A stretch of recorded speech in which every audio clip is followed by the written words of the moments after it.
On December 4th, the Exactrix crew caught up with Steve McCasland in Yuma, Colorado to discuss his record corn yield in sandy loam soil for 2012.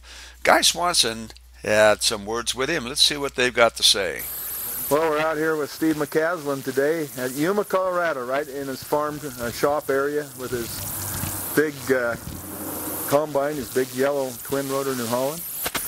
And he's finished up the harvest, and he cut a good crop. It was pretty good, huh, Steve? Pretty good crop. Best crop I had. Best crop he's ever raised in his entire career. Well, every story starts with a beginning. This is a successful story, and we're going to go back to about May 2nd. I think that's when he first planted his corn. And in this video here, which was shot on June 16th, we watch a Steve McCasland side dresses on sandy soil with his P51 Mustangs.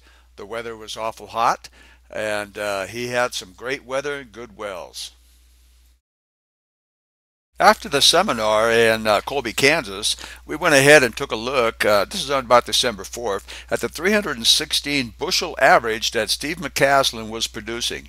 Inspecting the fields, we show Guy Swanson of Exactrix, Bert Bach, formerly with the TVA, and Ross Jordan, a producer out of Cheney, Washington, who came along on the trip with us.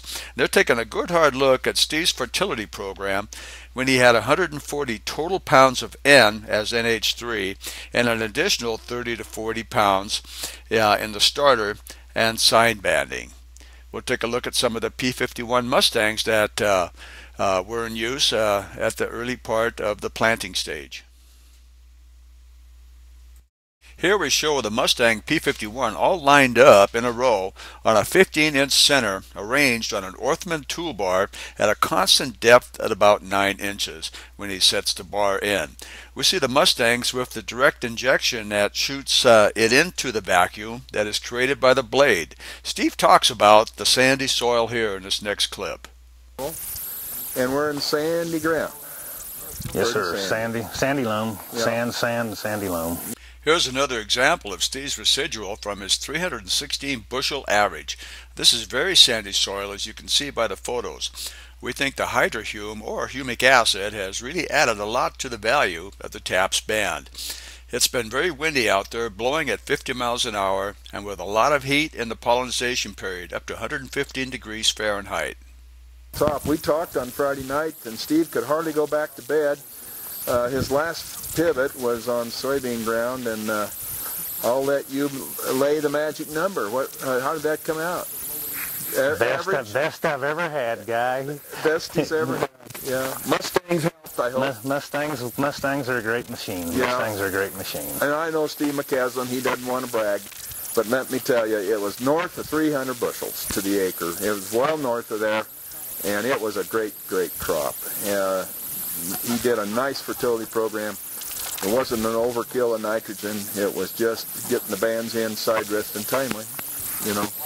Steve and Exactrix are looking forward to another big crop year with his new technique of banding deeper with his Exactrix Mustang openers.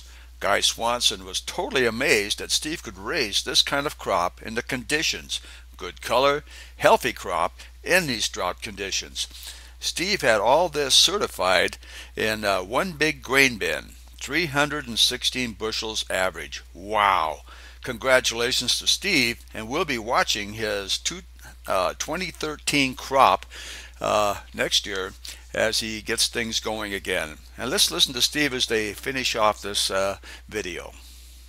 That's right. He just ordered your new seed corn order, went in with Monsanto, is that right? Yeah. Uh-huh. Yeah, and how many new varieties are you going to do? Every one of them is a new variety because they changed all the numbers. Everything's going to be a refuge in a bag almost this year. Oh, really? 5 and 10% refuge in the bags this year, all across the board on everything almost. Oh, okay, okay. So any of that prostrate vertical stuff this year? No. No?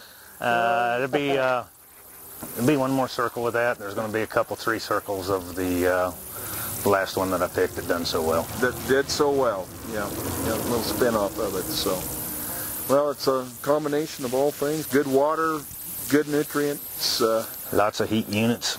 Lots of heat units. We had a windstorm through here, a firestorm, 30,000 acres was wiped out.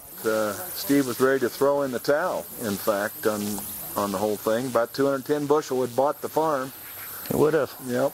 Turned out to about 270 on the average right across the board. So what's Winston Mater always say, you just got to hang in there. So that was a hanging in there moment for you.